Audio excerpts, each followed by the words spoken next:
নসরনামা। কাফিররা জিজ্ঞেস করতেছে, মুহাম্মদ বাইয়িন লানা নসব রাব্বিক, ও মুহাম্মদ আমাদেরকে বলো তোমার রবের নসরনামাটা কি। বাইয়িন লানা নসব রাব্বিক, তোমার রবের নসরনামা কি। আবার বলতেছেন বাইয়িন লানা জিনস রাব্বিক, তোমার রবের জিনস কি, তোমার রবের বংশ মর্যাদা কি, পরিচয় কি, কোন বংশের মানুষ, তোমার রব কোন বংশের আমাদেরকে বলো। তার বাবার নাম কি, তার মার নাম কি, তার পিতৃ পরিচয় কি বলো। আল্লাহ রাব্বুল আলামিনের হাবিব কোন কথা বলতেছেন না, চুপচাপ বসে আছেন। নবীর কাছে ওহী নিয়ে আসলেন। জিবরাইল আমিন বললেন, ও নবী, বিশ্ব নবী মুহাম্মদ, আপনার কাছে এইমাত্র আল্লাহ রাব্বুল আলামিন নসরনামা নিয়ে এই সূরাটি অবতীর্ণ করেছেন। আমার সাথে জবানের সাথে জবান মিলে, ঠোঁটের সাথে ঠোঁট মিলে আমার সাথে বলুন, কুল হুয়াল্লাহু আহাদ আল্লাহুস সামাদ লাম ইয়ালিদ ওয়া লাম ইউলাদ ওয়া লাম ইয়াকুল লাহু কুফুয়ান আহাদ। জোরে জোরে বলুন আল্লাহু আকবার। আল্লাহ রাব্বুল আলামিন জানিয়ে দেন, আমার বন্ধু মুহাম্মদকে বলো তিনি যেন কাফিরদেরকে বলে দেন আমার নসরনামা হচ্ছে। আমার বন্ধু মুহাম্মদকে বলো কাফেরদেরকে তিনি যেন বলেন কুল হুয়াল্লাহু আহাদ, তিনি যেন বলেন আল্লাহ হচ্ছেন এক। আল্লাহ কি বলেন? এক। আল্লাহুস সামাদ, তিনি কোনো মুখাপেক্ষী নন কারো উপরে, তিনি কারো উপরে নির্ভরশীল নন, কারো উপরে মুখাপেক্ষী নন। এরপরে আল্লাহ তাআলা বললেন কাফের মুশরিকদেরকে বলো লাম ইয়ালিদ ওয়া লাম ইউলাদ, তিনি কারো কাছ থেকে জন্ম নেন নাই, আবার কাউকে জন্ম দেন নাই। সুতরাং তার কোনো বংশমর্যাদা নাই, তার কোনো পিতা নাই, তার কোনো দাদা নাই, তার কোনো বংশ নাই, কারণ তিনি কাউকে জন্ম দেন নাই, আবার কারো কাছ থেকে জন্ম নেন নাই। এরপরে আল্লাহ রাব্বুল আলামিন বলেন, নবী মুহাম্মদ কাফেরদেরকে বলেন লাম ইয়ালিদ ওয়া লাম ইউলাদ ওয়া লাম ইয়াকুল লাহু কুফুয়ান আহাদ, বরং কাফের মুশরিকদেরকে বলো এই তামাম বিশ্বজগৎ, তামাম পৃথিবীর মধ্যে, আসমান জমিনের মধ্যে তুমি যা কিছু দেখতে পাচ্ছ, যা কিছু দেখতে পাচ্ছ না, সমস্ত কিছুর একমাত্র ক্ষমতা দেওয়ার একমাত্র মালিক কে? আমার ভাইরা, আমার বন্ধুগণ, কাফেররা জিজ্ঞেস করতেছে তোমার রবের পরিচয় কি, তোমার রবের পিতার নাম কি, তোমার রবের দাদার নাম কি, তার বংশ মর্যাদা কি। এই প্রশ্নের জবাব দিতে গিয়ে আল্লাহ তাআলা এই সূরা, ছোট্ট সূরাটি অবতীর্ণ করলেন। সূরার নাম কি চিল্লায়ে বলেন? ইখলাস। সূরাতুল ইখলাস। এই সূরার নাম কি? সূরাতুল মারিফা। আরেকটা নাম হচ্ছে সূরাতুত তাওহীদ। এই সূরার নাম কেন তাওহীদ রাখা হচ্ছে? কারণ এই সূরার মধ্যে আল্লাহ তাআলা তার তাওহীদের সমস্ত বর্ণনা দিয়েছেন। বলেন ঠিক কি না? আল্লাহর নবী বিশ্বনবী মুহাম্মদুর রাসূলুল্লাহ সাল্লাল্লাহু আলাইহি ওয়াসাল্লাম কুবার মসজিদের একজন ইমাম নিযুক্ত করলেন। কুবার মসজিদের একজন ইমাম নিযুক্ত করলেন। ইমাম সাহেবকে বললেন, ও ইমাম সাহেব, তুমি এখন থেকে নামাজে ইমামতি করবা, তুমি নামাজ পড়াইবা। কুবার ইমাম সাহেবের মুসল্লিরা খেয়াল করলেন এই ইমাম সাহেব যে নামাজ পড়াচ্ছেন, প্রত্যেক রাকাতে সূরা ফাতিহার পরে শুধু ইখলাস পড়তেছে, প্রত্যেক রাকাতে শুধু ইখলাস পড়ে, আর কোনো সূরা পড়ে না। প্রত্যেক নামাজে শুধু সূরা ফাতিহার পরে কি পড়ে? ইখলাস। শুধু সূরা ইখলাস পড়ে ইমাম সাহেব সূরা ফাতিহা যখন শেষ হয়, তারপরেই বলে কুল হুয়াল্লাহু আহাদ আল্লাহুস সামাদ লাম ইয়ালিদ ওয়া লাম ইউলাদ ওয়া লাম ইয়াকুল লাহু কুফুয়ান আহাদ। জোরে জোরে বলেন আল্লাহু আকবার। কুবার ইমাম সাহেব শুধু সূরা ইখলাস পড়ে। মুসল্লিরা গিয়ে বিশ্ব নবীর কাছে বললেন, হুজুর, আপনি এমন একজন ইমাম আমাদের নিযুক্ত করলেন, এমন একজন ইমাম আমাদেরকে দিলেন, এই ইমাম সাহেব শুধু সূরা ফাতিহা পড়ার পরে শুধু সূরা ইখলাস পড়ে, আর কোনো সূরা পড়ে না। আমাদের কি মনে হয়? মনে হচ্ছে হুজুর আর কোনো সূরা পড়ে না, মনে হচ্ছে সূরা ফাতিহার পরে ইখলাস পড়ে, আর কোনো সূরা পড়ে না। কেন তিনি ইখলাস পড়ে আমরা বুঝতেছি না। আপনি তাকে একটু ডেকে পাঠান, তাকে একটু জিজ্ঞেস করেন। কুবার মসজিদের ইমাম সাহেবকে আল্লাহর নবী বিশ্ব নবী ডাকলেন। ইমাম সাহেবকে বললেন, ও ইমাম, কুবার মসজিদের ইমাম, শোনো, তোমার মসজিদের মুসল্লিরা বললো তুমি নাকি শুধু সূরা ফাতিহার পরে ইখলাস করো, কারণটাকে একটু বলো। কুবার মসজিদের ইমাম বললেন, আল্লাহর নবী বিশ্ব নবী মুহাম্মদ রাসূলুল্লাহ সাল্লাল্লাহু আলাইহি ওয়াসাল্লাম শুনেন, আপনি একদিন বললেন সূরা ইখলাসের মধ্যে এমন মর্তবা, এমন ফজিলতের কথা আপনি বললেন যে এই সূরার মধ্যে এমন গুণাগুণ আল্লাহ তাআলা দিয়েছেন, যিনি একবার পড়বে তার আমলনামায় 10 পারা কোরআন পড়ার সওয়াব লিখে দেওয়া হয়। সুবহানাল্লাহ। এই সূরার কথা আপনি এমন ফজিলত বললেন, মান কারা কুল হুয়াল্লাহু আহাদ, বিশ্বনবীর হাদিস বুখারীর বর্ণনা, আল্লাহর নবী বললেন যিনি একবার সূরা ইখলাস পড়ে একবার বলে কুল হুয়াল্লাহু আহাদ, আল্লাহর নবী বলেন মান কারা কুল হুয়াল্লাহু আহাদ আশার মাররাতান, যদি কেউ 10 বার জীবনে কুল হুয়াল্লাহু আহাদ পড়ে, আল্লাহর নবী বললেন মান কারা কুল হুয়াল্লাহু আহাদ আশার মাররাতান বানাল্লাহু লাহু কসরুন ফিল জান্নাহ, আল্লাহ রাব্বুল আলামিন জান্নাতের মধ্যে তার জন্য একটা অট্টালিকা বানায়া দেন। সুবহানাল্লাহ। ইমাম সাহেব বললেন হুজুর আপনার মুখে হাদিস শুনেছি। আমার একজন সাহাবা জিজ্ঞেস করলেন হুজুর যদি কোনো ব্যক্তি জীবনে 20 বার পড়ে কুল হুয়াল্লাহু আহাদ তাহলে কি হবে? 10 বার বললে তার জন্য জান্নাতের মধ্যে একটা বাড়ি বানায়া দেওয়া হয়, যদি কেউ 20 বার পড়ে কি হবে? আল্লাহর হাবিব বললেন ওয়ামান কারাহা 20 মাররাতান, যদি কেউ 20 বার এই সূরা পড়ে বানাল্লাহু লাহু কসরানি ফিল জান্নাহ, আল্লাহ তাআলা তার জন্য জান্নাতের মধ্যে 2টা অট্টালিকা বানায়া দিবে। সুবহানাল্লাহ। আর একজন সাহাবী বললেন হুজুর যদি কেউ 30 বার পড়ে তাহলে কি হবে? আল্লাহর নবী বিশ্বনবী বললেন সাহাবা শুনো, ওমান কারাহা 30 মাররাতান, এই সূরা যদি কেউ 30 বার পড়ে বানাল্লাহু লাহু সালাসাতু কুসুরিন ফিল জান্নাহ, আল্লাহ তাআলা তার জন্য জান্নাতের মধ্যে 3টা অট্টালিকা বানায়া দিবে। আমার ভাইরা, আমার বন্ধুগণ, ইমামকে ডেকে এবার বিশ্বনবী বললেন তুমি তাহলে এই সূরা ফাতিহার পরে আমলের কারণে বারবার ইখলাস পড়ো। বলে হুজুর আমি যখন নামাজে দাঁড়াই সূরা ফাতিহার পরে অন্য কোন সূরা পড়তে আমার মন চায় না, আমার মনটা কেন জানি বারবার বারবার উতাল পাতাল করে, কেন জানি আমার মনটা বলে সূরা ইখলাস পড়ো, বারবার ইখলাস পড়তে মনে চায়, অন্য কোন সূরা আমার পড়তে মন চায় না। হুজুর আমার স্পষ্ট মনে আছে একবার আমরা কতিপয় সাহাবী আপনার কাছে আরজ করলাম, আপনার কাছে গেলাম, আমরা বসা ছিলাম, আপনি বললেন বিশ্বনবী বললেন ও সাহাবায়ে কেরামরা শোনো তোমরা একটু বসো, আজকে আমি তোমাদেরকে 10 পারা কোরআন শরীফের 3 ভাগের 1 ভাগ পড়ে শোনাবো, 10 পারা পড়ে শোনাবো। রাসূলুল্লাহ কথা বললেন ফাদাখালাল বাইত, এই কথা বললে আল্লাহ রাসূলুল্লাহ ঘরের মধ্যে প্রবেশ করলেন। কিছুক্ষণ পরে খরাজান নবী সাল্লাল্লাহু আলাইহি ওয়াসাল্লাম মিনাল বাইত, আবার ঘর থেকে কিছুক্ষণ পরে আল্লাহ নবী বের হলেন, বের হয়ে দেখলেন সমস্ত সাহাবায়ে কেরাম বসে আছে। সাহাবায়ে কেরাম জিজ্ঞেস করলেন হুজুর আপনি আমাদেরকে বললেন কোরআনের 3 ভাগের 1 ভাগ পড়ে শোনাবেন, অর্থাৎ 10 পারা পড়ে শোনাবেন, কই আপনি তো পড়লেন না, আমরা দেখলাম আপনি শুধু ছোট্ট একটা সূরা ইখলাস পড়লেন, একবার পড়লেন, কই 10 পারা তো পড়লেন না, একটা সূরা মাত্র ইখলাস পড়লেন। আল্লাহ রাসূল বললেন তোমরা কি জানো না তোমাদের সামনে আমি একবার সূরা ইখলাস পড়েছি, তোমরা কি জানো না এই সূরা হচ্ছে সূরাতুল ইখলাস ওয়া সুলুসুল কোরআন, এটা হচ্ছে কোরআনের 3 ভাগের 1 ভাগ। বলেন কয় ভাগ? এটা হচ্ছে 3 ভাগের 1 ভাগ। সুতরাং আমি একবার পড়েছি 10 পারা কোরআন, 10 পারা কোরআন পড়ার সওয়াব আমার আমলনামায় লেখা হয়েছে, অর্থাৎ কোরআনের 3 ভাগের 1 ভাগ পড়েছি, তার মানে একবার সূরা ইখলাস পড়েছি। সুবহানাল্লাহ। সুবহানাল্লাহ। বিশ্বনবী বললেন আমি যা বুঝার বুঝেছি, কেন তুমি বারবার সূরা ফাতিহার পরে ইখলাস পড়ো আমি বুঝতে পারছি, আর বোঝার কোনো বাকি নাই। আমি আজকে থেকে বিশ্বনবী তোমাকে অর্ডার দিয়ে দিলাম, কুমার মসজিদে যখন যতদিন তুমি ইমামতি করবা, কুমার মসজিদে তুমি যতদিন নামাজ পড়াইবা, সূরা ফাতিহার পরে তুমি ইখলাস পড়বা, কেউ তোমাকে বাধা প্রদান করবে না। কারণ সূরা ফাতিহার মধ্যে, সূরা ইখলাসের মধ্যে আল্লাহ তাআলা এমন নিদর্শন দিয়েছেন, এমন কিছু গুণ দিয়েছেন।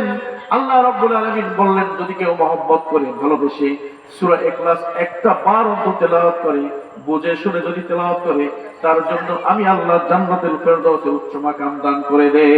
সুবহানাল্লাহ। এজন্য ভাইরা আমার বন্ধুগণ, আমার সাথে ঠোঁটের সাথে ঠোঁট মিলিয়ে, জবানের সাথে জবান মিলিয়ে আমরা একবার পড়ি, আমরা একবার তেলাওয়াত করি। সবাই বলুন قل هو الله أحد الله الصمد لم يلد ولم يولد ولم يكن له كفوا أحد। জোরে জোরে বলেন আল্লাহু আকবার। আমার ভাইরা বিশ্বনবী মুহাম্মদুর রাসূলুল্লাহ সাল্লাল্লাহু আলাইহি সাল্লাম কোন এক যুদ্ধে রওনা দিলেন। যুদ্ধে রওনা দেওয়ার পরে দেখলেন আমরা একটুখানি দাঁড়াইলাম, আল্লাহ নবী বললেন দাঁড়াইলাম। দাঁড়ানোর পরে দেখলেন আকাশে কেমন যদি একটু অন্ধকার হয়ে গেছে, মেঘ হয়ে গেছে, মনে হয় বন্যা হবে, মনে হয় মারাত্মক কোনো বন্যার আশঙ্কা দেখা দিয়েছে। একটু পরে আল্লাহ নবী তাকায় দেখলেন না, আকাশের মধ্যে কোনো মেঘ নাই, মেঘটা কেটে গেছে। আল্লাহ নবী দেখলেন জিবরাইল আমিন এসে আল্লাহ নবীকে সালাম দিলেন, আসসালামু আলাইকা ইয়া রাসূলুল্লাহ, আসসালামু আলাইকা ইয়া হাবিবাল্লাহ। ও আল্লাহর নবী, আমি আপনার সম্মান এসেছি, আল্লাহ তাআলা আমাকে পাঠাইছে। কেন এসেছেন বলো? বলতেছে ইয়া হাবিবাল্লাহ ইয়া নবিয়াল্লাহ, আল্লাহ রাব্বুল আলামিন আমার সাথে 1,20,000 ফেরেশতা পাঠাইছেন। সুবহানাল্লাহ বলো। বলে কেন 1,20,000 ফেরেশতা পাঠাইছেন? বলে ও নবী মুহাম্মদ, আল্লাহর নবী বিশ্ব নবী, আপনি কি জানেন না আপনি যুদ্ধে রওনা দিয়েছেন, আপনার এক সাহাবী মদিনায় ইন্তেকাল করেছে, ওনার নাম আব্দুর রহমান ইবনে আব্দুর রহমান, আব্দুর রহমান ইবনে আব্দুল মুলজিম। এই সাহাবী মদিনায় ইন্তেকাল করেছেন।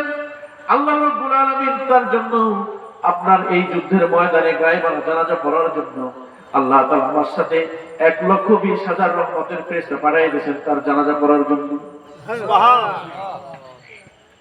আল্লাহ নবী অবাক হয়ে গেলেন। মদিনায় এক সাহাবী ইন্তেকাল করেছেন, সেই সাহাবীকে তিনি দেখেন নাই, অথচ তার জানাজা পড়ার জন্য, গায়বানা জানাজা পড়ার জন্য আল্লাহ তাআলা 1,20,000 সাহাবা পাঠায়, 1,20,000 ফেরেশতা পাঠিয়ে দিয়েছেন। কি আশ্চর্য!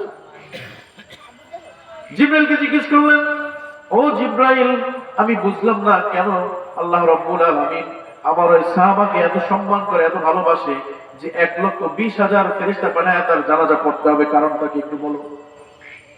জিবরাইল বললেন, হুজুর, আপনার সাহাবী আব্দুর রহমান এমন একটা দামি আমল করেছেন, এমন একটা দামি আমল করেছেন, যেই ব্যক্তি সকালে, দুপুরে, সন্ধ্যায় উঠতে, বসতে, হাঁটতে, চলতে সমস্ত জায়গায় গিয়ে বলতো আল্লাহু আহাদ, আল্লাহুস সামাদ, লাম ইয়ালিদ ওয়া লাম ইউলাদ ওয়া লাম ইয়াকুল লাহু কুফুয়ান আহাদ। জোরে জোরে বলেন আল্লাহু আকবার। শুধু সারাদিন যেখানেই যেত এই ছোট্ট সূরা তেলাওয়াত করত। এই জন্য আল্লাহ তাআলা তার সম্মান আরশের মধ্যে এত পরিমাণ বাড়ায় দিয়েছেন যে তিনি ইন্তেকাল করেছেন এক জায়গায়, আর অন্য জায়গায় তার জানাজা পড়ার জন্য আল্লাহ নবীর সামনে 1,20,000 ফেরেশতা পাঠিয়ে দিয়েছেন। সুবহানাল্লাহ। আল্লাহ নবী বললেন, সাহাবায়ে কেরাম শোনো, সূরা ইখলাস তেলাওয়াত করলে আল্লাহ তাআলা যদি এত সম্মান দিতে পারে, এত মর্যাদা দিতে পারে, এর কারণটা কি? ও সাহাবা তোমরা শোনো, কারণ এই সূরাটা হচ্ছে সিফাতুর রহমান। এই সূরার মধ্যে আল্লাহ তাআলার সমস্ত গুণগুলো বিদ্যমান। এই সূরার মধ্যে কি বিদ্যমান? আল্লাহর সমস্ত গুণগুলো এই সূরার মধ্যে আল্লাহ তাআলা দিয়েছেন। সুবহানাল্লাহ।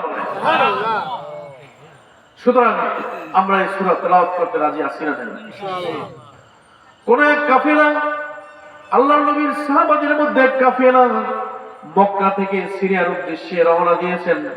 রাস্তার মধ্যে দেখলেন ওই কাফেলা দল যাওয়ার সময় দেখলেন অনেক মানুষ জড়ো হয়ে গেছে একটা জায়গায়। কি আপনারা বিরক্ত হইতেছেন? না। অনেক মানুষ জড়ো হয়ে গেছে। ওই কাফেলা থেকে একজন সাহাবা গিয়ে দেখলেন অনেক মানুষ কেন জড়ো হয়ে গেছে, ঘোড়া থেকে নামছে, নাইমা গিয়ে দেখে ওই কাফেলার সর্দারকে সাপে কামড় দিয়েছে, বিষে জর্জরিত হয়ে গেছে। কিসে কামড় দিয়েছে? সাপে। আল্লাহ নবীর সাহাবাদের একদল, তারা ঘোড়ায় করে বা উটি করে সিরিয়া যাচ্ছেন। রাস্তায় দেখতেছেন যে অনেক মানুষ জড়ো হয়ে গেছে। একজন সাহাবা নেমে জিজ্ঞেস করলেন, ভাই এখানে এত মানুষ কেন, কি হয়েছে? ওনাদের মধ্যে একজন বলল, ভাই আমাদের দলের সর্দার যিনি, নেতা যিনি, তাকে সাপে কামড় দিয়েছে, তার সারা শরীর বিষে কালো হয়ে গেছে, ছটফট করে মারা যাচ্ছে। সাহাবা কোনো উপায় পাচ্ছেন না, কি করবেন কি করবেন, কোন উপায় পাচ্ছেন না। এমন সময় তার একটা কথা মনে আসলো। কোন একদিন ওই সাহাবা আল্লাহ রসুলের সান্নিধ্যে, আল্লাহ রসুলের সামনে গিয়েছিলেন। ঠিক ওই সময় আল্লাহ নবী নামাজের সিজদা অবস্থায় ছিলেন। নামাজের সিজদা অবস্থায় থাকাকালীন আল্লাহ রসুলকে একটা বিষাক্ত কালো পোকায় কামড় দিয়েছিল। কি পোকা? কালো পোকা। বিষাক্ত একটা কালো পোকায় কামড় দিয়েছিল হাতে, হাতটা ফুলে গিয়েছিল। নামাজের পরে আল্লাহর নবী লানত দিয়েছিলেন, এই বিষাক্ত পোকার এত বড় সাহস, আমি নবী মুহাম্মদের হাতে কামড় দেয়। এ নবীও ছিলেন না, পাবলিকও ছিলেন না, কি সাহস, নবীর হাতে কামড় দেয়। আমি এই পোকাকে লানত করলাম, যতদিন পর্যন্ত হিন্দু মুসলিম খ্রিস্টান বৌদ্ধ পৃথিবীর কোন মানুষ এই পোকাকে দেখবে, ওকে না মারা পর্যন্ত ওই মানুষ শান্ত হবে। ঠিক কিনা বলেন? এই পোকার নাম কি? বিচ্ছু। নাম কি?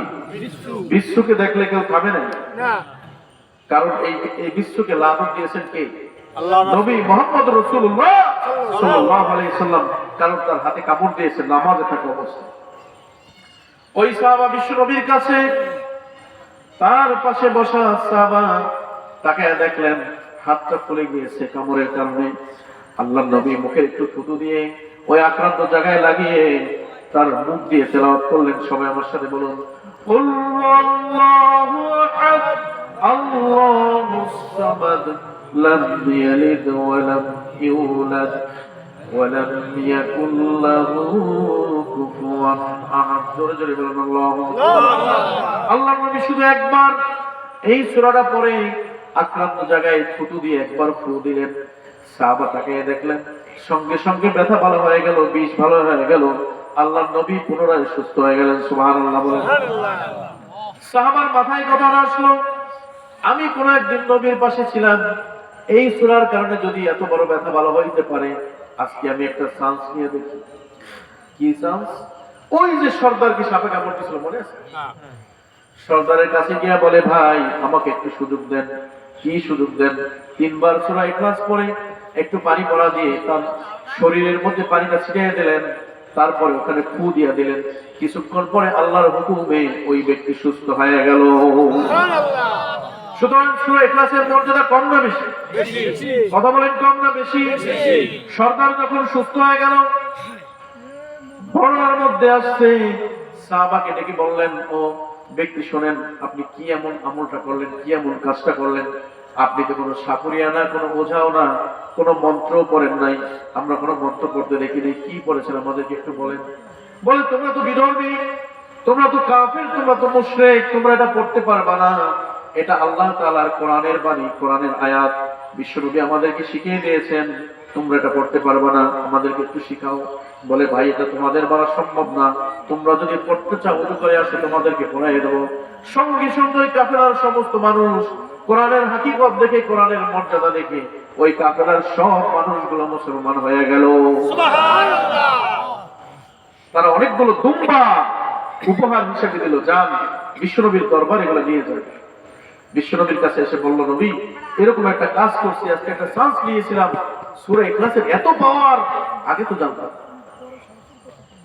আমরা কি সেই পাওয়ারের কথা ভেবে সূরা ইখলাস পড়ি? আমরা কথা বলেন, পড়ি? বিশ্বনবী বললেন, আমি হাদিসটি তেলাওয়াত করেছিলাম, মান ক্বারা কুল হুয়াল্লাহু আহাদ 10 মাররাতান, যে ব্যক্তি জীবনে 10 বার যদি কুল হুয়াল্লাহু আহাদ পড়ে, বানাল্লাহু লাহু কসরান ফিল জান্নাহ, আল্লাহ তাআলা তার জন্য জান্নাতের মধ্যে বড় একটা বাড়ি বানায়া দিবেন। সুবহানাল্লাহ। সুবহানাল্লাহ, বাড়ি যাইবে। সুবহানাল্লাহ। কি আমরা কি পড়ি কি পড়ি না? পড়ি না? পড়ি তো।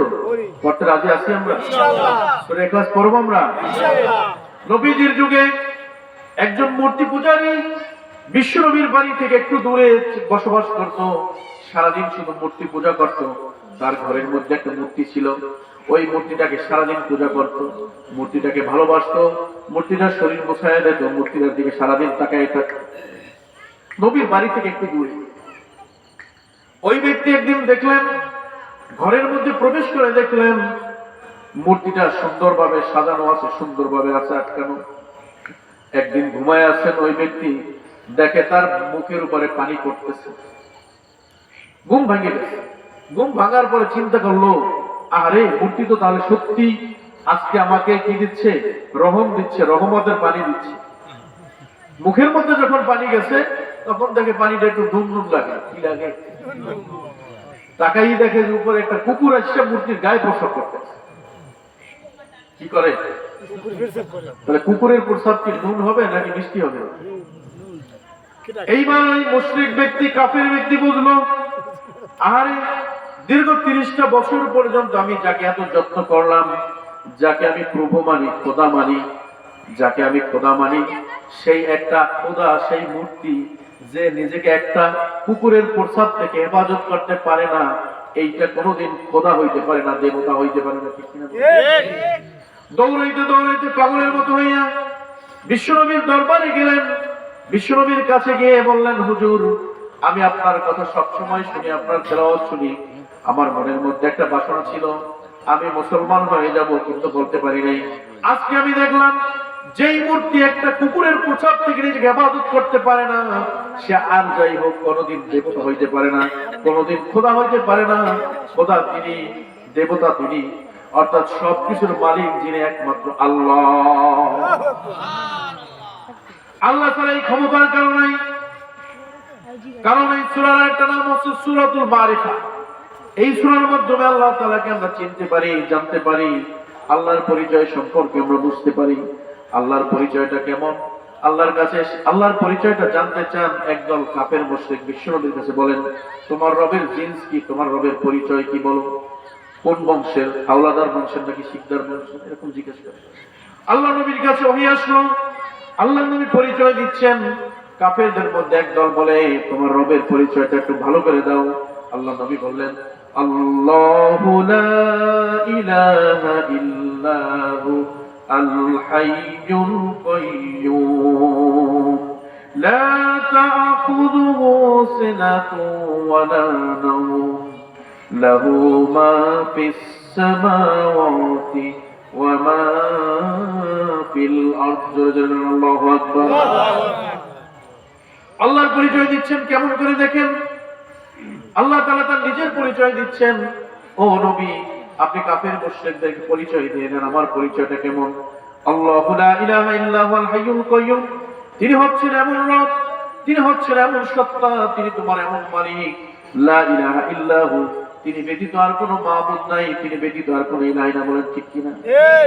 আল হাইয়ুল কাইয়্যুম, তিনি হচ্ছেন মহাপরাক্রমশালী, চিরঞ্জীব, তিনি হচ্ছেন সমস্ত ক্ষমতার ঊর্ধ্বে। লা তা'খুযুহু সিনাতুন ওয়া লা নাওম, এমনকি তন্দ্রা কিংবা ঘুম কোনো কিছুই তাকে স্পর্শ করতে পারে না। বলেন ঠিক কিনা? তোমার রবের পরিচয়টা হচ্ছে এমন, তোমার রব এমন রব, এমন মালিক, যার পরিচয়টা এত সহজ, এত সুন্দর, সাবলীল। তুমি যদি তামাম পৃথিবীর দিকে তাকাও, আসমান জমিন গ্রহ নক্ষত্র লৌহ কলমের দিকে তাকাও, একটা সেকেন্ডের জন্য যদি বন্ধ হয়ে যায়, তামাম পৃথিবীটা খান খান খান খান হয়ে ধ্বংসলীলায় পরিণত হয়ে যাবে। বলেন ঠিক কিনা? আল্লাহ রাব্বুল আলামিন বলেন, ইদাস সামাউ ফাতারাত ওয়া ইদাল কাওয়াকিবু ইনতাসারাত ওয়া ইদাল বিহারু ফুজ্জিরাত ওয়া ইদাল কুবুরু বুতিরাত। জোরে জোরে বলেন আল্লাহু আকবার। আল্লাহ রাব্বুল আলামিন জানেন, আমার বন্ধু মুহাম্মদ তামাম বিশ্বের সমস্ত মাখলুককে জানায় দেন, আমি হচ্ছি এমন রব, এমন আল্লাহ, এমন মালিক। আমি যেদিন বলবো, ইসরাফিলকে বলে দিব, সিংহায় ফুৎকার দিয়ে দাও, তামাম পৃথিবী ধ্বংসলীলায় পরিণত হয়ে যাবে। ইদাস সামাউ ফাতারাত, যখন আমি বলবো আসমানগুলো ভেঙে ভেঙে খান খান হয়ে জমিনে পড়ে যাও, সব ভেঙে ভেঙে খান খান হয়ে জমিনে পড়ে যাবে। যত তারকারাজি, যত নক্ষত্রগুলো সব খান খান হয়ে জমিনে পড়ে যাবে। ইদাস সামাউ ফাতারাত ওয়া ইদাল কাওয়াকিবু ইনতাসারাত, আর যখন সমস্ত নক্ষত্রগুলো আসমান জমিনের মধ্যে ভেঙে ভেঙে পড়তে থাকবে। ওয়া ইদাল বিহারু ফুজ্জিরাত, আল্লাহ বললেন শুধু তাই নয়, যখন আমি হুকুম করব ইসরাফিলকে, ও ইসরাফিল তুমি সিংহায় ফুৎকার দাও, ওয়া ইদাল বিহারু ফুজ্জিরাত, তখন সাগর মহাসাগরের সমস্ত পানিগুলো ফুলে ফেপে এই জমিনের মধ্যে, পৃথিবীর মধ্যে পড়ে যাবে।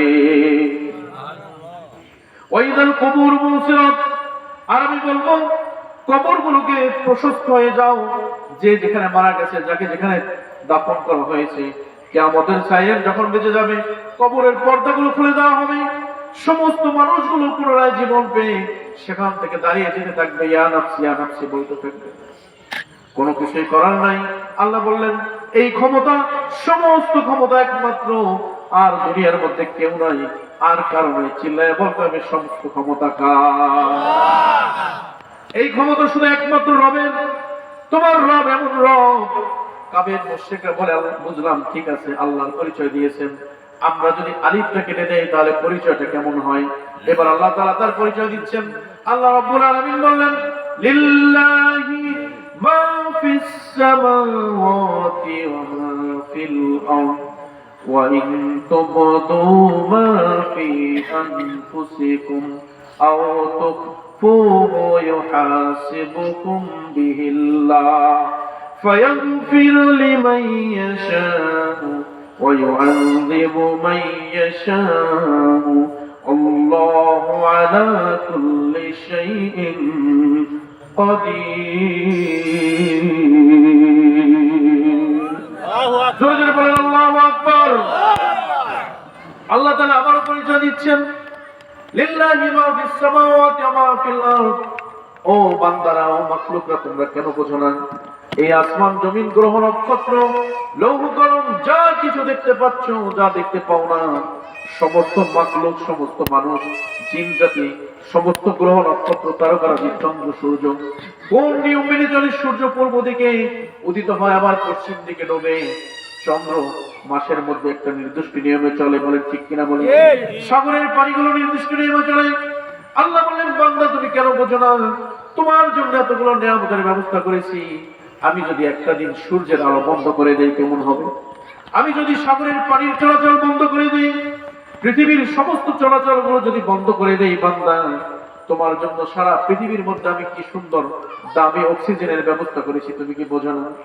আমি তোমার জন্য কত নিয়ামতের ব্যবস্থা করেছি। সাগরের মধ্যে এতগুলো পানি কেন দিয়েছি? ওইখান থেকে পানিগুলো বৃষ্টির আকারে জমিনের মধ্যে বর্ষণ করি, ওই বর্ষণের কারণে জমিনের মধ্যে ফসল হয়, ওই ফসলগুলো খেয়ে তুমি জীবন বাঁচাও, বলেন ঠিক কিনা? এজন্য আমি হচ্ছি সেই রব, লিল্লাহি মা ফিস সামাওয়াতি ওয়া মা ফিল আরদ। তোমার কাছে প্রশ্ন রাখলাম, এমন কোন রব, এমন কোন মালিক আছে আমার মতো, যে তোমাকে এরকম নিয়ামত গুলো দিয়ে পৃথিবীর মধ্যে বাঁচায় রাখতে পারে? আছে কেউ? এবার আল্লাহ কি বললেন, আমি আল্লাহ শুধু লিল্লাহ দিয়ে পরিচয় দেই না, আবার লামটাও যদি কেটে দেন তাহলে কি থাকে? লাহু থাকে। আল্লাহ তাআলা এবার সুন্দরভাবে আরো পরিচয় দিয়ে দিচ্ছেন, লাহু মা ফিস সামাওয়াতি ওয়া মা ফিল আরদ। আল্লাহু আকবার। মান যাল্লাযী ইয়াশফাউ ইনদাহু ইল্লা বিইذনিহি ইয়ালামু মা বাইনা আইদিহিম وما خلفهم ولا يحيطون بشيء من علمه إلا بما شاء الله أكبر আমি তোমার এমন রব, লাহু মা ফিস সামাওয়াতি ওয়া মা ফিল আরদ। এই যে সাত স্তরে স্তরে আমি পৃথিবীর আকাশগুলোকে সাজিয়েছি। আমি আল্লাহ প্রথম আসমানটা কেমন করে সাজাইলাম, দ্বিতীয় আসমানটা কেমন করে সাজাইলাম, তৃতীয় আসমানটা কেমন করে সাজাইলাম, এই সাতটা স্তরে সাতটা আসমানে সাতজন পয়গম্বরকে আমি আল্লাহ তাআলা বসাই দিয়েছি। লাহু মা ফিস সামাওয়াতি ওয়া মা ফিল আরদ। এই আসমান জমিনের মধ্যে যা কিছু দেখতে পাচ্ছ, যা কিছু দেখতে পাও না, সমস্ত কিছু একমাত্র আমার হুকুমে চলে, আমার কথার বাইরে কোনোদিন কিছুই চলে না, বলেন ঠিক না বেঠিক? একটু বজ্রপাত বেশি হইলে আমরা সহ্য করতে পারি না, একটু ভূমিকম্প বেশি হইলে আমরা সহ্য করতে পারি না, ঠিক কিনা বলেন? 1 মিনিট যদি ভূমিকম্প হয়, পুরো ঢাকা শহর শেষ হয়ে যায়। 8 মাত্রায় বা 9.2 মাত্রায় যদি ভূমিকম্প হয়, 1 মিনিটের জায়গায় যদি 2 মিনিট হয়, তাহলে কি সমস্ত অহংকার চূর্ণ বিচূর্ণ হয়, শেষ হয়। আর আমরা এত অহংকার করি, এত দিমাগ আমাদের। আল্লাহ বললেন, ধ্বংস করতে সময় লাগবে মাত্র কয় মিনিট। কথা বলেন, মাত্র 1 মিনিট সময় লাগবে আমার। এবার আল্লাহ রাব্বুল আলামিন প্রথমে আল্লাহ শব্দ দিয়ে তার পরিচয় দিয়েছেন, তারপরে আলিফটা কেটে দিয়ে লিল্লাহ দিয়ে পরিচয় দিয়েছেন, তারপরে লামটা কেটে দিয়ে লাহু দিয়ে পরিচয় দিয়েছেন। এবার ওই লামটাও কেটে দিলাম, শুধু হা থাকলো, কি থাকলো? এবার আল্লাহ তাআলা পরিচয় দিচ্ছেন, ও বান্দারা শোনো, সারা কোরআনের মধ্যে আমার পরিচয় সুন্দরভাবে সাজাই দিলাম। এত পরিচয় দেওয়ার পরও কাফের মুশরিকরা জিজ্ঞেস করে, তোমার রবের পরিচয় কি? আল্লাহ নবীর মাধ্যমে এবার আল্লাহ তাআলা পরিচয় দিচ্ছেন আমার সাথে। জবানের সাথে জবান মিলিয়ে, ঠোঁটের সাথে ঠোঁট মিলিয়ে সুন্দরভাবে আমার সাথে তেলাওয়াত করুন। আল্লাহ তাআলা বললেন, ওয়াল্লাহুল্লাযী لا إله إلا هو عالم الغيب والشهادة هو الرحمن الرحيم والله الذي لا إله إلا هو الملك القدوس السلام المؤمن المهيمن العزيز الجبار المتكبر سبحان الله عما يشركون জোরে জোরে বলেন আল্লাহু আকবার। আল্লাহ তাআলা জানেন ওয়াল্লাহুল্লাযী, তিনি তোমার এমন রব, এমন তোমার মালিক। ওয়াল্লাহুল্লাযী, যিনি এমন রব। ওয়াল্লাহুল্লাযী লা ইলাহা ইল্লা হু, তিনি ব্যতীত আর কোনো মাবুদ নাই। লা ইলাহা ইল্লা হু আলিমুল গায়ব, তিনি আলিমুল গায়ব, অন্তরের খবর জানেন, সিনার খবর জানেন। বলেন ঠিক কিনা? একমাত্র আল্লাহ তাআলা ব্যতীত এক মিনিট পরে কি হবে আল্লাহ ব্যতীত আর কেউ জানে না। এই যে 2 দিন আগের ঘটনা, দৌলত দিয়ে এই যে ফেরি দুর্ঘটনায় বাস দুর্ঘটনা হলো, 40 জনের উপরে মারা গেল। 1 মিনিট আগেও একজন যাত্রী জানে না, ঠিক কিনা বলেন? আবার 1 মিনিট পূর্বের ঘটনা, পরের ঘটনা কেউ জানে না। আগামীকাল আমরা বেঁচে থাকবো কিনা আমরা কি জানি? জানি আমরা? জানি না। তাহলে আলিমুল গায়ব কে বলেন? আল্লাহ। আমাদের দেশে তো কিছু আলিমুল গায়ব এখন আছে, দেখা যায় কতক্ষণ আছে না নাই? আগামী বছর কি হবে তারা বলে দেন। নাউজুবিল্লাহ, বাড়িতেই কই এগুলো 1 নম্বর ভণ্ড, প্রতারক, মুনাফিক, বিশ্বনবীর শত্রু, ইসলামের শত্রু, কোরআনের শত্রু, আল্লাহ তাআলার শত্রু, মুসলমানদের শত্রু, ঠিক কিনা বলেন? এই সমস্ত কাফের, বেদুইন, মুরতাদ, মুসলমান নামের কলঙ্ক, মুসলমানের ঘরের সন্তান বলে মাহফিল লাগে না, আমরাই তো সব জানি। এরকম কিছু ভণ্ড প্রতারক বাংলাদেশে আছে না? নাই। বাংলার মুসলমান যদি জেগে ওঠে, এই সমস্ত মুরতাদ, কাফের, বেদুইন বাংলাদেশ থেকে পালায়া ভারতে যাওয়ার সুযোগ পাবে না। কথা বলে ঠিক কিনা? এই জন্য আলিমুল গায়ব কে? আল্লাহ। আল্লাহ বলেন ওয়াল্লাহুল্লাযী লা ইলাহা ইল্লা হু আলিমুল গায়বি ওয়াশ শাহাদাতি ওয়ার রহমানুর রহিম। আবার বললেন তিনি শুধু রহমান রহিম নয়, পরম দয়ালু, পরম দয়াময়। तमाम পৃথিবীর মধ্যে যত ভালোবাসা রয়েছে, যত আদর সোহাগ স্নেহ রয়েছে, আমার বাবাজিরা, আমার ভাইয়েরা, যদি একটু চিন্তা করেন, যার ঘরে ছোট্ট মাসুম বাচ্চা আছে, যার ছোট্ট ছেলে আছে কিংবা ছোট্ট মেয়ে আছে, তার জন্য কতটুকু মায়া, কতটুকু ভালোবাসা। 2 দিন আগে তার জ্বলন্ত প্রমাণ দেখলাম আমরা।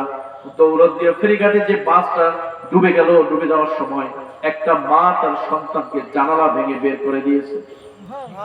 মা নিজে মারা গেছে, কিন্তু সন্তানটাকে বাঁচায় দিয়ে গেছে। কারণ মার জীবন থাকতে, বাবার জীবন থাকতে কোন সন্তানের শরীরে আঘাত লাগে, এইটা কোনো মা, কোনো বাবা দেখতে পারে না, ঠিক কিনা বলেন? কিন্তু আমার আল্লাহ বললেন तमाम পৃথিবীর মধ্যে যত ভালোবাসা আছে, যত মহব্বত আছে, সমস্ত ভালোবাসা হচ্ছে 100 ভাগের 1 ভাগ। কয় ভাগ? আমি সমস্ত ভালোবাসাকে 100 টুকরা করেছি, এর মধ্যে 1 টুকরা ভালোবাসা পৃথিবীর মধ্যে দিয়েছি, আর 99 টুকরা ভালোবাসা আমি আল্লাহর কাছে রেখে দিয়েছি। এজন্য তিনি হচ্ছেন রহিম, তিনি হচ্ছেন রহমান, তিনি হচ্ছেন গফুর, তিনি হচ্ছেন গফফার। আল্লাহ বলেন হুয়ার রহমান রহিম, তিনি হচ্ছেন রহিম, পরম দয়ালু, পরম দয়াময়। বলেন ঠিক কিনা? এইজন্য আল্লাহ তাআলা কোরআনের শুরুতে সূরা ফাতিহার মধ্যে আল্লাহ তাআলা তার ঘটনা বর্ণনা করে বললেন, আমার সাথে ঠোঁট মিলিয়ে বলুন, আলহামদুলিল্লাহি রাব্বিল আলামিন আর রহমানির রহিম মালিকি ইয়াউমিদ্দিন। আল্লাহ তাআলা প্রথম বললেন আলহামদুলিল্লাহি রাব্বিল আলামিন, সমস্ত প্রশংসা কার? চিল্লায়া বলেন। সমস্ত প্রশংসা দিয়ে, প্রশংসার কথা দিয়ে শুরু করেছেন। এরপরে বলেছেন আর রহমানির রহিম, তিনি হচ্ছেন পরম দয়ালু এবং পরম দয়াময়। অর্থাৎ আল্লাহ তাআলার দয়ার উপরে, তার ভালোবাসার উপরে আর যতগুলো ভালোবাসা আছে সব তুচ্ছ। বলেন ঠিক কিনা?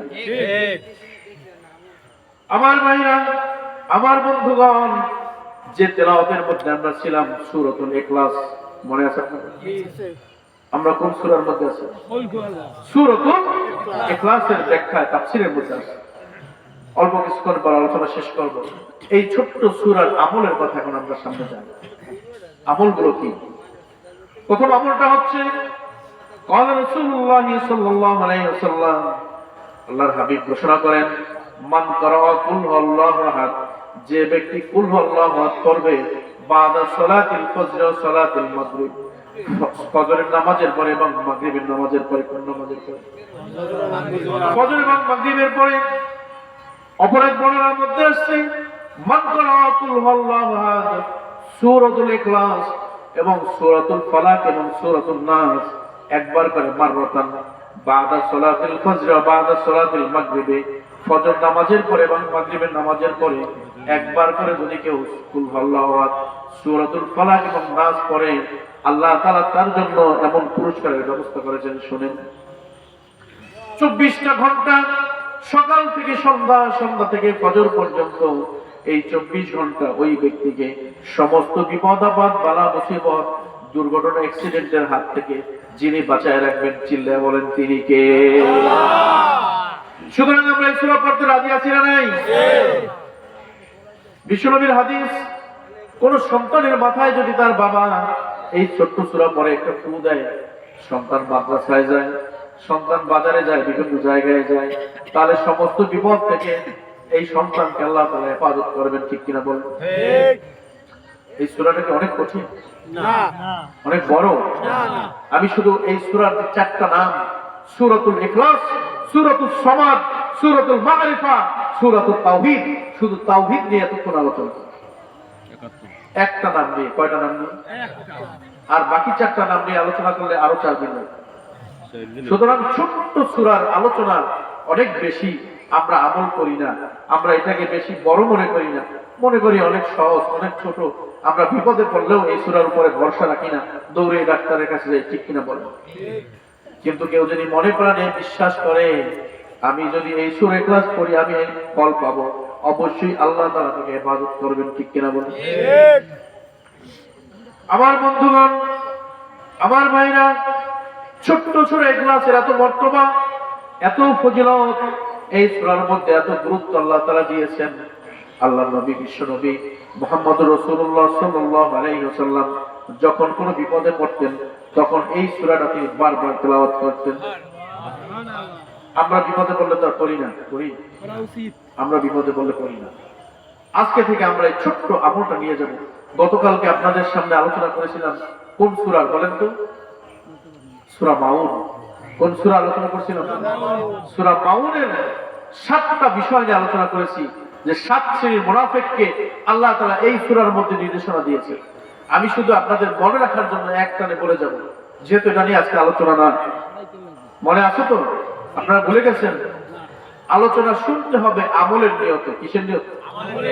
আমার সাথে জবানের সাথে জবান মিলিয়ে, ঠোঁটের সাথে ঠোঁট মিলিয়ে আমার সাথে একবার তেলাওয়াত করুন।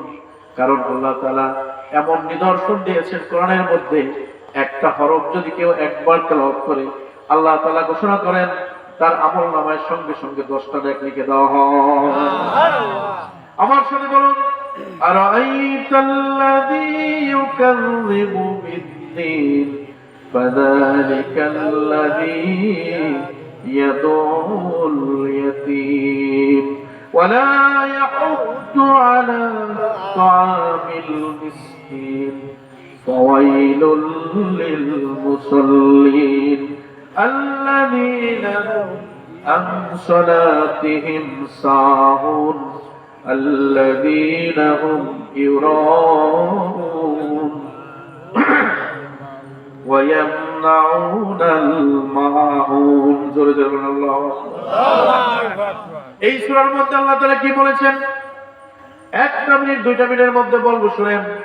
আল্লাহ তাআলা বললেন, আরাআইতাল্লাযী ইউকাযযিবু বিদ্দীন, যারা বিচার দিবসকে অস্বীকার করে, আখিরাতকে অস্বীকার করবে, আল্লাহ তাআলা বললেন এই মানুষগুলো দুনিয়ার মধ্যে 1 নম্বর টাটকা মুনাফিক। কথা বলেন কি বলেন? যারা আখিরাতকে অস্বীকার করে, আখিরাত হইবে এবার কখন? কিয়ামত বলতে কিছু আছে নাকি? এরকম কিছু মুরতাদ, মুশরিক, মুসলমানের সন্তান, মুসলমান নামের কুলাঙ্গার বাংলাদেশ আছে না? আল্লাহ বলেন এগুলো হচ্ছে একটা কি? টাটকা মুনাফিক। কথা বলেন। 2 নম্বরে আল্লাহ বললেন আরাইতাল্লাযী ইউকাযযিবু বিদ্দীন ফাযালিকাল্লাযী ইয়াদুল ইয়াতীম। আল্লাহ বলেন ইয়াদুল অর্থ গলা ধাক্কা দেওয়া, যারা ইয়তীমকে গলা ধাক্কা দেয়, মিসকিনের কাছ থেকে খাবার কিনে নেয়, ওয়ালা ইয়াহুদ্দু আলা তা'মিল মিসকিন, আর যারা মিসকিনের কাছ থেকে খাবারগুলো কিনে নেয়, মিসকিনের খাবার বঞ্চিত করে, সম্পদ নষ্ট করে। অনেক জায়গায় দেখা যায় গরিব মিসকিনের সাথে এরকম খারাপ ব্যবহার করে, আছে না নাই?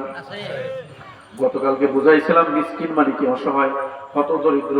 আপনার অনেক ক্ষমতা আছে, আপনার অনেক পাওয়ার আছে, মিসকিনকে গরিবকে একটা ধাক্কা দিলেন, একটা থাপ্পড় মারলেন, আছে না নাই? আল্লাহ বলেন এগুলো হচ্ছে টাটকা মুনাফিক। এগুলা কি? এগুলো কি বলে?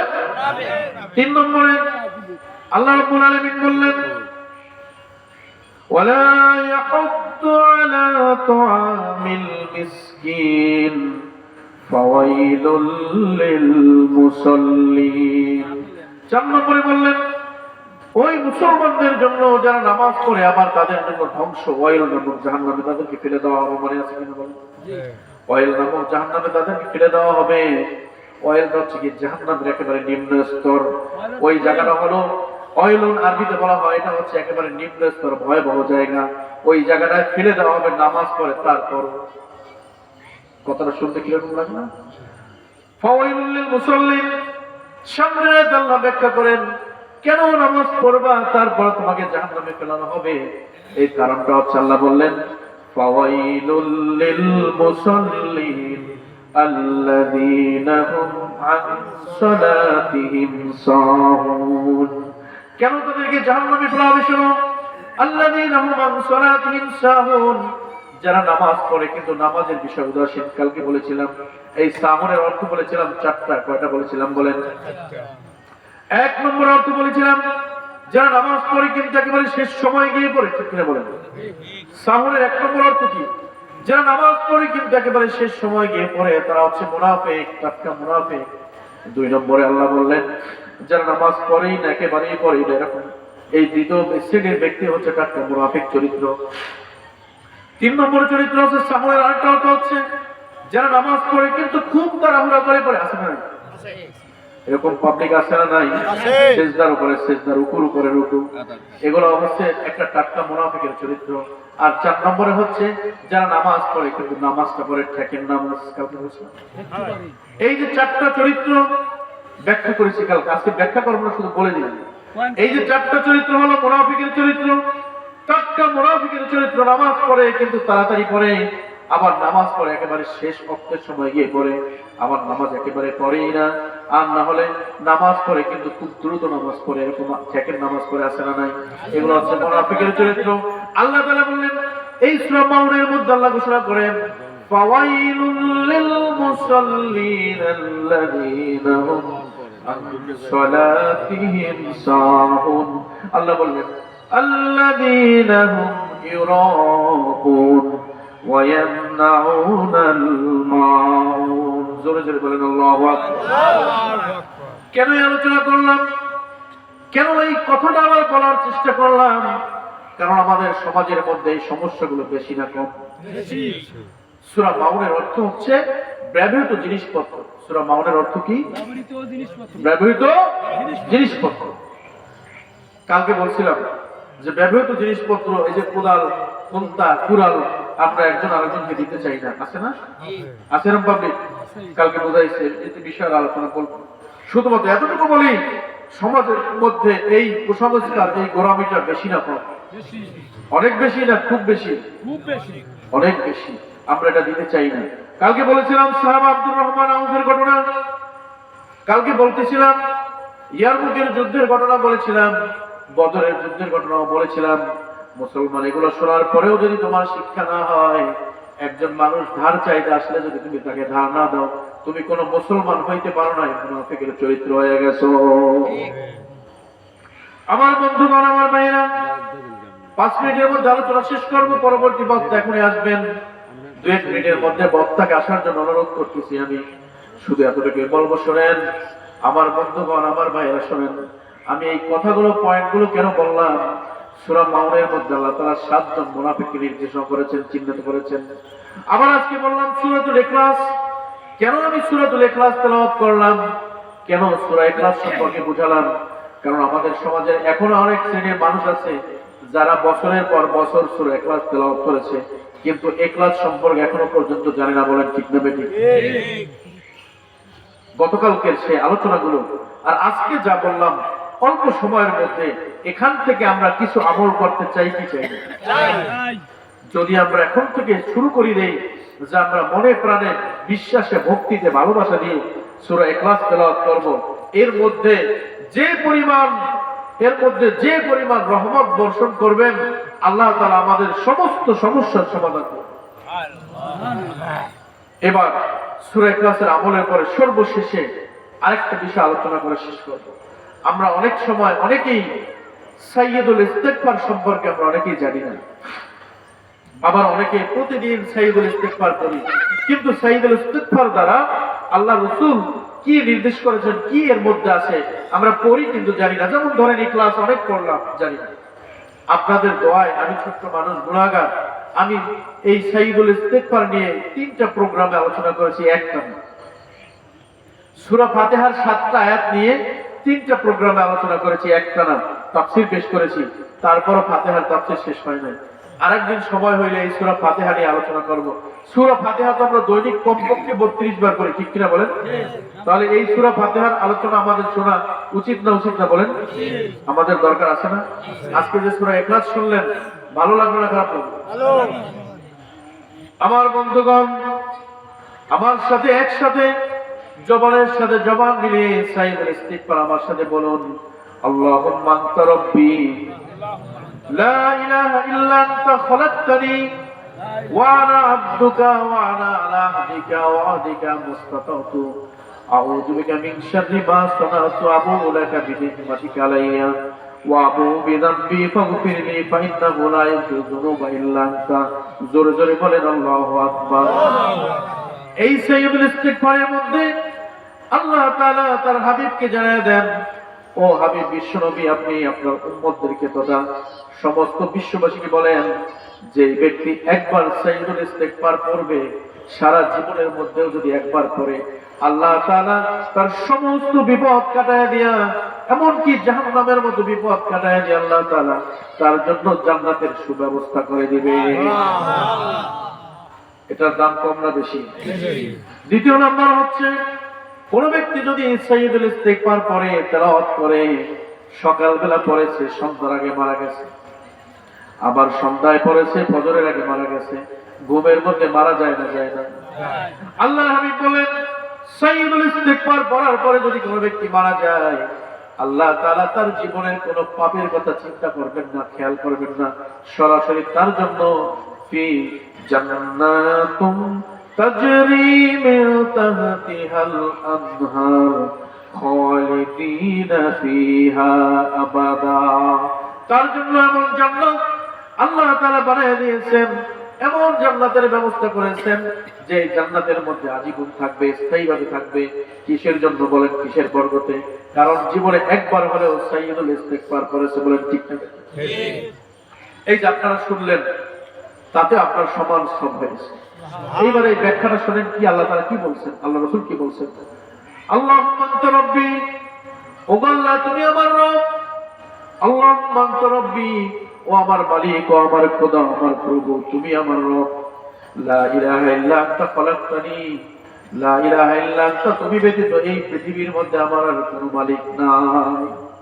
ও আল্লাহ, আমার মতো গোলাম কোটি কোটি লক্ষ লক্ষ গোলাম সারা পৃথিবীর মধ্যে আল্লাহ তোমার আছে, কিন্তু তোমার মতো মালিক আমার দ্বিতীয় জানার নাই। আমার মতো গোলামের তোমার অভাব নাই, কিন্তু তোমার মতো মালিকের খুবই অভাব। এমন কোন মালিক খুঁজে পাই নাই যেই মালিক আমাকে দৈনিক 12,500 বার শ্বাস প্রশ্বাস করাইতে পারে। এমন কোন মালিক পাই নাই যেই মালিক আমাকে 1 বছর হায়াত দিতে পারে। আছে নাকি বলেন? যিনি আমাকে খাওয়াইতে পারে, যিনি আমাকে মায়ের পেট থেকে সুন্দরভাবে পৃথিবীর মধ্যে ভূমিষ্ঠ করাইতে পারে, যিনি আমাকে দুনিয়ার জমিনে বিচরণ করার ক্ষমতা দিতে পারে, এরকম কেউ আছে নাকি বলেন? সুতরাং আল্লাহুম্মা আনতা রাব্বি লা ইলাহা ইল্লা আনতা খালাকতানি, আমি বলবো আল্লাহর কাছে, লা ইলাহা ইল্লা আনতা, তুমি ব্যতীত কোনো মালিক নাই। ইল্লা আনতা খালাকতানি, তুমি আমাকে সৃষ্টি করেছো। লা ইলাহা ইল্লা আনতা খলাকতানি ওয়া আনা আবদুকা, এবার আমি ঘোষণা করতেছি আমি তোমার বান্দা, আমি তোমার গোলাম। ওয়া আনা আলা আহদিকা ওয়া আহদিকা, তোমার সাথে যে প্রতিশ্রুতিগুলো আমি করেছিলাম আল্লাহ, আমি সেই প্রতিশ্রুতিগুলো পালন করার জন্য দৃঢ় প্রতিজ্ঞ। কি প্রতিশ্রুতি করেছি? যে তোমার হুকুম আমি 5 ওয়াক্ত নামাজ পড়ব, রমজানে রোজা রাখবো, হালাল খানা ভক্ষণ করব, কারোর সাথে খারাপ ব্যবহার করব না, মানুষকে ধোঁকা দিব না, এই প্রতিশ্রুতিগুলো আমি পালন করব, এই ওয়াদা তোমার সাথে করলাম। মাসতাতাতু আউযু বিকা মিন শাররি মা সানাতু, আর আমি আশা করি, এইটাও আশা করি আল্লাহ, সমস্ত প্রকার খারাপি থেকে, সমস্ত প্রকার অশ্লীলতা থেকে, খারাপ কাজ থেকে তুমি আমাকে ফিরিয়ে রাখবা।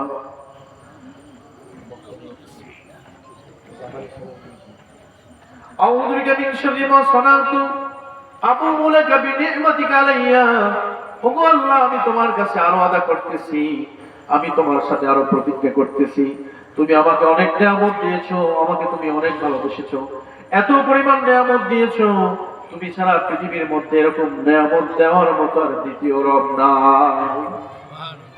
আমার বন্ধুগণ, আমার ভাইরা, করোনার মধ্যে আমেরিকার একজন ধনাঢ্য মহিলা, উনি 95 বছর বয়সে করোনার মধ্যে অসুস্থ হয়ে হাসপাতালে ভর্তি ছিলেন দীর্ঘদিন।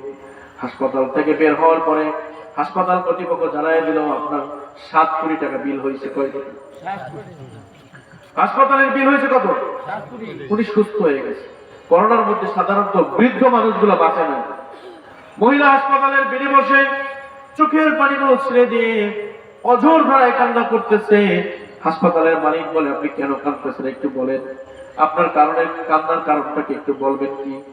মহিলা বললেন, আমার কান্নার কারণ হচ্ছে আমি 95 বছর বয়সে স্পষ্ট বুঝতে পারলাম আমি 7 দিন হাসপাতালে ভর্তি থাকার কারণে তোমরা আমার 7 কোটি টাকা বিল করেছো। কিসের জন্য? আমার অক্সিজেনটা চালু রাখার জন্য। কিন্তু আমার 95 বছর বয়স, যেই রব, যেই মালিক 365 দিন, মাসে 30 দিন, এরকম 95টা বছর যিনি আমাকে ফ্রি অক্সিজেন সেবা দিয়েছেন, যিনি আমাকে ফ্রিলি ভাবে অক্সিজেন দিয়েছেন, তার দরবারে না জানি কত হাজার কোটি টাকা বিল হয়ে গেছে। আমার ভাইরা, আমার বন্ধুরা, 7 দিনের জন্য যদি 7 কোটি টাকা বিল হয়, একবার চিন্তা করেন, 70 বছর বয়স হয়ে গেছে, এই 70 বছর বয়সে কত হাজার কোটি টাকা আল্লাহর কাছে বিল হয়ে গেছে। এই বিল কেমন করে পরিশোধ করবেন? কেমন করে পরিশোধ করবেন? আল্লাহ তাআলা সেই নিয়মটাও শিখিয়ে দিয়েছেন। আমরা বলবো, রব্বানা যালামনা আনফুসানা ওয়া ইল্লাম তাগফির লানা ওয়া তারহামনা লানাকুনান্না মিনাল খাসিরিন।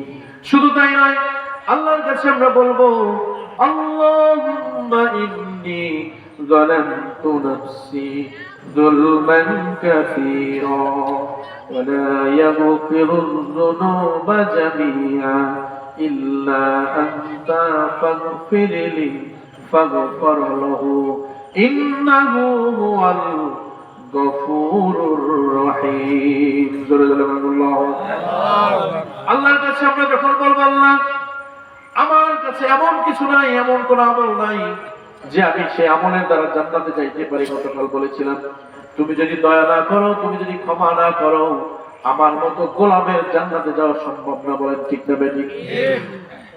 আমরা আল্লাহর কাছে স্বীকার করব, মাসতাতাতু আবুউ লাকা বিনি'মাতিকা আলাইয়া। এরপর আমরা আল্লাহর কাছে বলবো, আল্লাহ তুমি তো আমাকে অনেক নিয়ামত দিয়েছো, আবুউ লাকা বিনি'মাতি আলাইয়া ওয়া আবুউ বিযামবি ফাগফিরলি ফাইন্নাহু লা ইয়াগফিরু যুনুবা ইল্লা আনতা। সর্বশেষ আল্লাহর কাছে বলবো, আল্লাহ ফাগফিরলি, তুমি আমাকে ক্ষমা করে দাও। আল্লাহ তুমি আমাকে মাফ করে দাও। কেন মাফ চাইতেছি? ফাইন্নাহু লা ইয়াগফিরু যুনুবা ইল্লা আনতা। এই পৃথিবীর মধ্যে এমন কোন দরজা নাই, এমন কোন বাড়ি নাই, এমন কোন দপ্তর নাই আমার মতো এত বড় গুনাহগারকে কেউ ক্ষমা করতে পারে। একমাত্র তুমি ছাড়া কেউ আমাকে ক্ষমা করতে পারে না। কথা বুঝতে পারছেন? কত বড় মর্তবা সাইয়্যিদুল ইস্তিগফারের মর্তবা। যদি একবার পড়েন তাহলে কি হবে? পরের দিনের আগে যদি মারা যান, তাহলে বিনা হিসাবে জান্নাত দিবেন কে? আমার ভাইরা, আমার বন্ধুরা, আজকের প্রোগ্রামের প্রধান বক্তা এখনই 2 মিনিটের মধ্যেই উঠে যাবেন। তার আগে আমি আপনাদেরকে পরীক্ষা নিই। শুধু কি আলোচনা শুনলেন ঘুমাইলেন, নাকি শিক্ষক যখন লেকচার দেয়, এই আমার বাম পাশে এক চাচা আছে, ইংরেজি শিক্ষক, অনেক ভালো শিক্ষক, তিনি যখন লেকচার দেন, ছাত্র যদি ঘুমায়, ছাত্রকে যদি জিজ্ঞেস করে এই বলো তো কি বলেছিলাম, ছাত্র বলতে পারে না, তখন স্যার কি রাগ হবে নাকি খুশি হবে? এখন আমি আপনাদেরকে জিজ্ঞেস করবো, এতক্ষণ কি পড়াইলেন, কালকে আর আজকে 2 দিন কি পড়াইলেন? পরীক্ষা দিবেন? গতকালকে সূরা মাউনের তাফসীর হয়েছে, ঠিক না বলেন? সেটা কয়টা মুনাফিকের কথা বলা হয়েছে? কয়টা? এর মধ্যে আল্লাহ তাআলা আরেকটা সূরার মধ্যে আরো 2টা মুনাফিকের কথা সামনে আসে, শুনেন। আল্লাহ রাব্বুল আলামিন বললেন, এখনই আলোচনা শেষ করব, আমার সাথে জবানের সাথে জবান মিলিয়ে বলুন, আমার সাথে একটু সুন্দরভাবে সুর মিলিয়ে বলুন, ওয়াইলুল লিকুল্লি হুমাযাতিল লুমাযাতিল্লাযী জামা মালাহু ওয়া আদ্দাদা ইয়াহসাবু আন্না মালাহু আখলাদা কাল্লা লা ينبذن في الحطمة وما أدراك ما الحطمة نار الله الموقدة التي تطلع على الأفئدة إنها عليهم مؤصدة في عمد ممددة زرجر من الله সময় থাকলে এই সূরার তাফসীর শুনাইতাম, বাবারে কলিজা ঠান্ডা হয়ে যাইতো। শুধুমাত্র কিসসা কাহিনী ঘটনা শুনে কলিজা ঠান্ডা করা যায় না। ছোট্ট ছোট্ট সূরার মধ্যে আল্লাহ তাআলা কি দিয়ে রাখছেন এই কোরআনের মধ্যে, একবার দেখলেন না? চোখ আছে কিন্তু চোখ থাকতেও দেখলেন না। অনেকে শুধু পয়রা যায় কিন্তু কি আছে জানে না। এই সূরার মধ্যে আল্লাহ বলেন, ওয়াইলুল লিকুল্লি হুমাযাতিল লুমাযা, ধ্বংস তাদের জন্য, হুমাযাতিল লুমাযা, যারা পেছনেও বদনাম করে সামনেও বদনাম করে, এরকম পাবলিক আছে না? আছে। যারা পরনিন্দা করে, আল্লাযী জামা মালাহু ওয়া আদ্দাদা, আর এক শ্রেণীর কথা বলেছে, যারা সম্পদের পাহাড় গড়ে শুধু সম্পদ করতে চায়। একটা বাড়ি আছে আরেকটা করতে চায়, একটা দোকান আছে আরেকটা করতে চায়, 10 কাঠা জায়গা আছে আরো 10 কাঠা রাখতে চায়, এরকম যারা করতে চায় একের পর এক, এরকম পাবলিক আছে না? আছে। এইগুলোর জন্য আল্লাহ বলেছেন তাদের জন্য ধ্বংস ধ্বংস ধ্বংস। আমার বন্ধুগণ, আমার ভাইরা, আমি সূরার আলোচনা করব না, 2 মিনিটের মধ্যে শেষ করব। শুধু আপনাদেরকে বুঝাইয়া যাচ্ছি একটা কথা, আল্লাহ তাআলা সতর্ক করে দিয়েছেন, ও বান্দা, আমি তোমাদের জন্য এমন দামি একটা কোরআন তোমাদেরকে আমি নাজিল করলাম। আল্লাহ তাআলা প্রথমেই বলেছেন এই কোরআনটা কেমন কোরআন, এই কোরআনটা তোমাদের জন্য আমি দিলাম যার মধ্যে কোনো ভুল নাই, একেবারে নির্ভুল একটা কোরআন।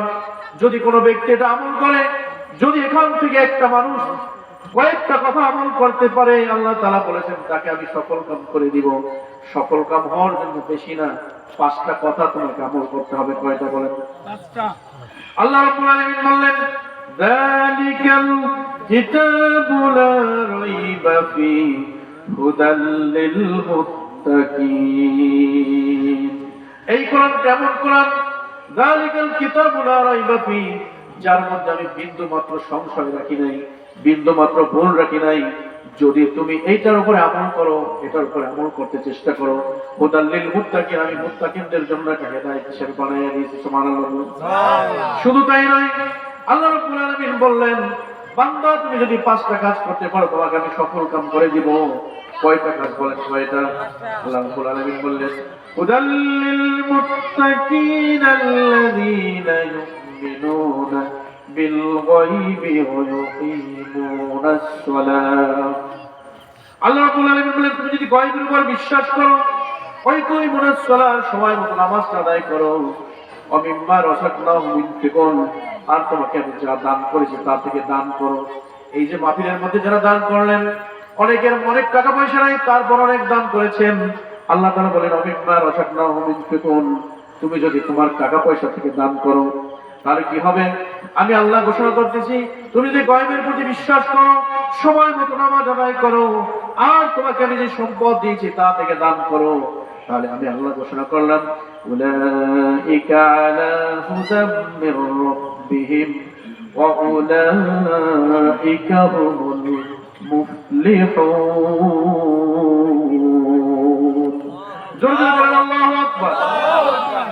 আমার ভাইরা, আমার বন্ধুরা, শুধু এতটুকু কাজ করুন, আল্লাহ তাআলা সকল কাম আপনাকে করবেই করবে। দায়িত্ব নিয়েছেন কে? আল্লাহ তাআলা দায়িত্ব নিয়েছেন, আপনাকে সফল কাম করবে। আমার বন্ধুরা, নামাজ ছেড়ে দিবেন না। বক্তা এসে গেছে, শুধু একটা কথা বলবো, বিশ্বনবী যখন দুনিয়ার জমিন থেকে বিদায় নিয়ে যাবেন, শেষ মুহূর্তে আল্লাহ নবী মায়েশার কাঁধের উপরে এভাবে ভর করে হেলান দিয়ে শুয়ে আছেন। আল্লাহ নবী আয়েশাকে বললেন, আয়েশা রে, আমাকে একটু ধরো, আমি মনে হয় আজকের দিনটা আর বাঁচবো না, আমার মনে হয় আজকেই চলে যেতে হবে। আয়েশাকে বললেন, আয়েশা, এত পরিমাণ অসুস্থ মন লাগতেছে, এত পরিমাণ খারাপ লাগতেছে, আমার মনে হয় আর এই দুনিয়ার জমি আমার থাকা হবে না। এর মধ্যে আল্লাহ নবীকে একজন ফেরেশতা এসে সালাম দিলেন, আসসালামু আলাইকা ইয়া রাসূলুল্লাহ। আল্লাহ নবী বললেন, তাকে তো আমি চিনলাম না। পরিচয় দিলেন, আমি হচ্ছি জিবরাইল আমিন, আমার সাথে একজন নতুন ফেরেশতা নিয়ে আসছি, তার পরিচয় আপনাকে দিব। তিনি হচ্ছেন আজরাইল আলাইহিস সালাম, তিনি আপনার জান কবজ করতে আসছেন। আল্লাহ নবী মৃত্যুর সময় শেষ কথাটি বারবার যিনি বলেছেন, আসসালাত আসসালাত আসসালাত ওয়া মা মালাকাত আইমানুকুম, নামাজ নামাজ নামাজ, নামাজ ছেড়ে দিও না, নামাজ ছেড়ে দিও না। মৃত্যুর ঠিক পূর্ব মুহূর্তে আল্লাহ নবী দুজন সাহাবার কাঁধে ভর করে মসজিদে নববীর দিকে রওনা দিলেন। গিয়ে দেখলেন এরকম ভাবে সমস্ত সাহাবায়ে কেরাম বসা। আবু বকরকে বললেন, আবু বকর, তুমি নামাজের ইমামতিতে দাঁড়িয়ে যাও। আবু বকর নামাজের ইমামতি দাঁড়ালেন। বিশ্বনবী দূর থেকে তাকায় দেখায় নামাজের দৃশ্যগুলো দেখতেছেন, চোখের পানিগুলো ছেড়ে দিয়েছেন। আল্লাহ নবী এরকম কান্না দেখে একজন সাহাবা জিজ্ঞেস করেন, হুজুর, আপনি কেন কাঁদতেছেন? নামাজের ইমামতি তো সুন্দরভাবে হচ্ছে। আল্লাহ নবী বললেন, তুমি জানো না, আমি তাকায় দেখলাম আমি বিশ্বনবী মুহাম্মদ রাসূলুল্লাহ দুনিয়ায় থাকবো না, কিন্তু আমার মৃত্যুর পরে ঠিক দুনিয়ার মধ্যে এই নিয়মে এইভাবেই মনে হয় নামাজ চলবে। এজন্য আমার মুসলমান ভাইরা, দুটি হাত অনুরোধ করে বলি, যেখানেই থাকো, যেভাবেই থাকো, যত কাজের অজুহাত করো না কেন, নামাজ ছেড়ে দিবা না, নামাজ ছেড়ে দিবা না। নামাজটা সময় মতো আদায় করবা। গতকালকে বলেছি, নামাজের জন্য বদরের যুদ্ধে 17 রমজান সাহাবায়ে কেরাম কি পরিমাণ যুদ্ধ কষ্ট করেছেন। মুয়াজের ঘটনা বলেছিলাম, আবার খন্দকের যুদ্ধের কথা বলেছিলাম, কত কষ্ট করেছেন। একটা বার যদি চিন্তা করেন, এত রক্ত, এত শাহাদাত হয়েছেন এই নামাজকে প্রতিষ্ঠা করার জন্য, আর আমরা একটু কাজ যদি করে আমরা নামাজ পড়ি না। আছে না? আমরা নামাজ পড়তে রাজি আছি তো? সময় মতো পড়বো নাকি শেষ সময় পড়বো? নারায়ে তাকবীর। দুটি হাত তুলে মুসলমান দেখাও, নারায়ে তাকবীর, নারায়ে তাকবীর। মুসলমান ভাইরা আমার, আমাদের মেহমান এসে উপস্থিত হয়েছেন। আমি আপনার এলাকার সন্তান, যা শোনাইলেন খাও ফ্রি, এর চাইতে ভালো বয়ান করার বক্তা আমরা আসবে। আগামীকাল এবং পরশুদিন বড় প্রোগ্রাম সামনে আছে। আগামীকালকের সফর পিরোজপুর, বাগেরহাট, আপনাদের দোয়ায় সেখানে যাব। বিভিন্ন দেশের মানুষকে বয়ান শোনাই, নিজের এলাকার মানুষকে শোনানোর সময় হয় না, ঠিক না বলেন? কালকেও শোনাইলাম, আজকেও শোনাইলাম, আপনারা খুশি নেবেন। যাই হোক, দোয়া করবেন আমার জন্য বেশি বেশি। রাস্তাঘাটে চলি তো, বিপদ আপদ থেকে যেন আল্লাহ হেফাজত করবে, দোয়া করবেন। এখন আপনাদের সামনে গুরুত্বপূর্ণ তাফসীর পেশ করবেন বিশিষ্ট ইসলামী চিন্তাবিদ, আপনাদের সকলের সুপরিচিত এবং আপনাদের পছন্দের মানুষ, অত্যন্ত আবেগের জায়গা, বিশিষ্ট ইসলামী চিন্তাবিদ, সারা বাংলায় আলোড়ন সৃষ্টিকারী বক্তা, সুমধুর কণ্ঠস্বর, সেই সুদূর নারায়ণগঞ্জ থেকে এসেছেন ফংকুল কেন্দ্রীয় জামে মসজিদের ইমাম ও খতিব জনাব হাফেজ মাওলানা আতাউল্লাহ জামালি সাহেব দামাত বারাকাতুহুল আলিয়া। আমি হযরতকে তার গুরুত্বপূর্ণ নসিহত পেশ করার জন্য অনুরোধ করছি। এতক্ষণ যে আলোচনা করলাম গতকাল এবং আজকে, সর্বপ্রথম আমি নিজে এবং আমরা সবাই যাতে এখান থেকে একটা আমল যদি করতে পারি, আল্লাহ তাআলা যেন আমাদের সেই তৌফিক দান করে। সকলে বলে আমিন। ওয়া আখিরু দাওয়ানা আলহামদুলিল্লাহি রাব্বিল আলামিন। আসসালামু আলাইকুম ওয়া রাহমাতুল্লাহি ওয়া বারাকাতুহু। আমরা গোটা পয়সা দিতে দিই খবরদার বাড়ির মানুষ আমরা